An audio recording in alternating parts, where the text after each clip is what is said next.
Matthieu, chapitre 8. Lorsque Jésus fut descendu de la montagne, une grande foule le suivit.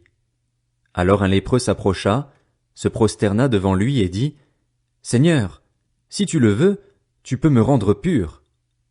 Jésus tendit la main, le toucha et dit, Je le veux, sois pur.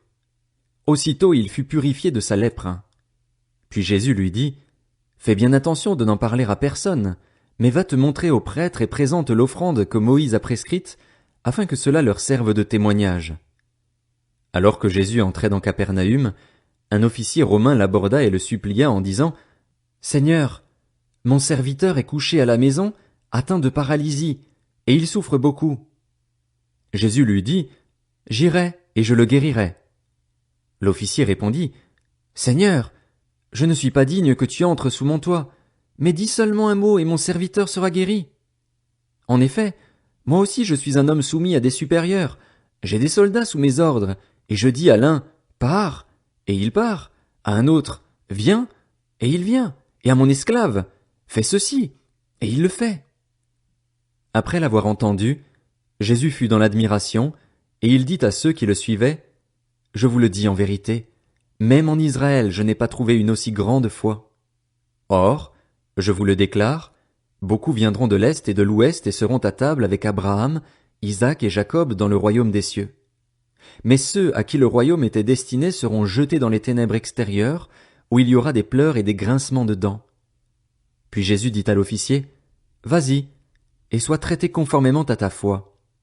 Et au moment même le serviteur fut guéri. Jésus se rendit ensuite à la maison de Pierre.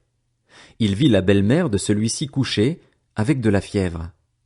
Il lui toucha la main et la fièvre la quitta. Puis elle se leva et le servit. Le soir venu, on amena vers Jésus de nombreux démoniaques. Il chassa les esprits par sa parole et guérit tous les malades. Ainsi s'accomplit ce que le prophète Ésaïe avait annoncé. Il a pris nos faiblesses et il s'est chargé de nos maladies. Voyant une grande foule autour de lui, Jésus donna l'ordre de passer de l'autre côté du lac.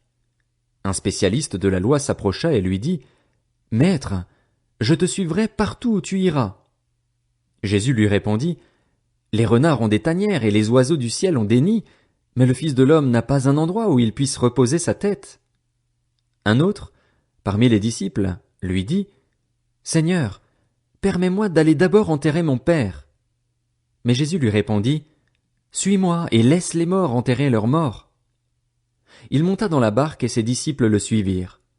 Soudain, il s'éleva sur le lac une si grande tempête que la barque était recouverte par les vagues. Et lui, il dormait. Les disciples s'approchèrent et le réveillèrent en disant, « Seigneur, sauve-nous, nous allons mourir. » Il leur dit, « Pourquoi êtes-vous si craintifs, hommes de peu de foi ?»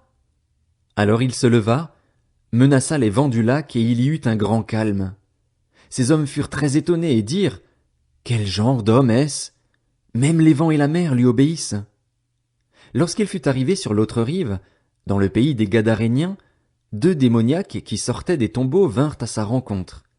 Ils étaient si dangereux que personne n'osait passer par là. Et voilà qu'ils se mirent à crier, « Que nous veux-tu, Jésus, Fils de Dieu? Es-tu venu ici pour nous tourmenter avant le moment fixé? » Il y avait loin d'eux un grand troupeau de porcs en train de chercher à manger. Les démons suppliaient Jésus. « Si tu nous chasses, permets-nous d'aller dans ce troupeau de porcs. » « Allez-y, leur dit-il. Ils sortirent des 2 hommes et entrèrent dans les porcs. Alors tout le troupeau se précipita du haut de la falaise dans le lac, et ils moururent dans l'eau. Les gardiens du troupeau s'enfuirent et allèrent dans la ville rapporter tout ce qui s'était passé et ce qui était arrivé aux démoniaques. Alors tous les habitants de la ville sortirent à la rencontre de Jésus et, dès qu'ils le virent, ils le supplièrent de quitter leur territoire.